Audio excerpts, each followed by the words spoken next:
I stood there, phone in hand, staring at the confirmation email that had popped up on our shared account.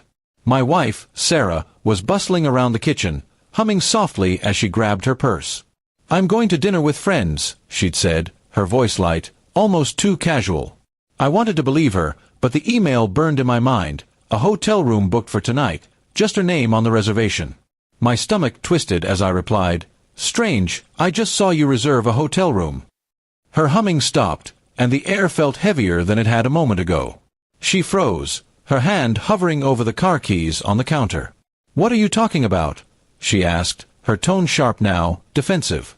I held up my phone, showing her the email. Her eyes flicked to the screen, then back to me, and for a split second, I saw something. Guilt, maybe, or fear. "That's not what you think," she said quickly, but her words stumbled, lacking the confidence she usually carried. I didn't say anything, just waited, letting the silence press her for more. "It's for work," she said finally, her voice steadier now. "A client meeting. They're in town for one night, and I booked the room for them.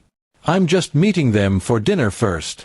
It sounded plausible, but something in her delivery felt rehearsed, like she'd been ready for this moment. I nodded slowly, not wanting to escalate things, but my mind was racing. Why hadn't she mentioned this before? And why was the reservation in her name, not the company's?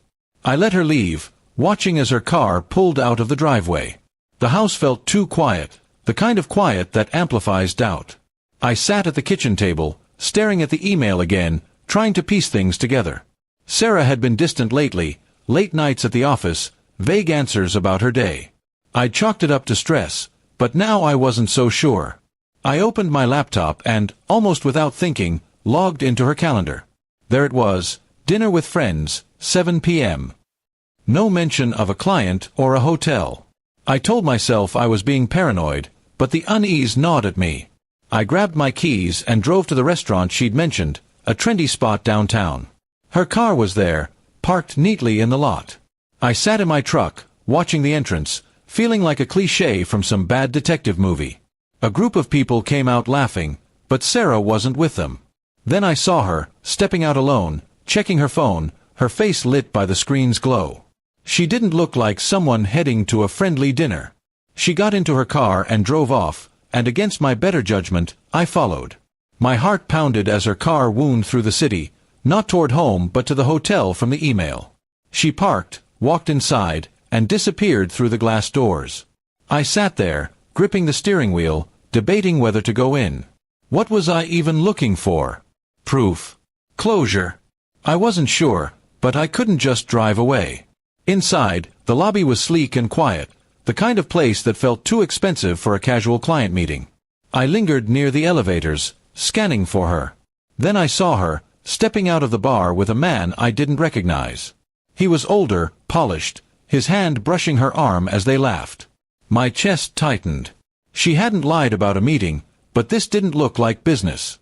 I ducked behind a pillar, feeling ridiculous but unable to look away. They headed toward the elevators, and I followed at a distance, my pulse loud in my ears. They stepped inside, and as the doors closed, I caught a glimpse of her face, relaxed, almost happy, in a way I hadn't seen in months. I took the next elevator, my mind a mess of anger and disbelief. When I reached the floor listed in the reservation email, I hesitated. What was I doing?